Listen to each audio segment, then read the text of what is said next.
তোমার পিতা করছে মানা আসিতে বাগানে গো আসিতে বাগানে। আমি সত্যি বলছি আমার পিতা এই কথা বলতে পারে না।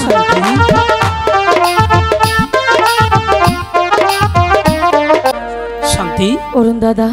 হ্যাঁ শান্তি। তুমি কিছুদিন হলো কেন আমার সঙ্গে দেখা করতে আসছো না অরুণ দাদা? শান্তি, তোমার পিতা মানা করেছে তাই তোমার সঙ্গে দেখা করতে আমি যে আসতে পারিনি। হাই গো শোনো শোনো অরুণ দাদা বলি যে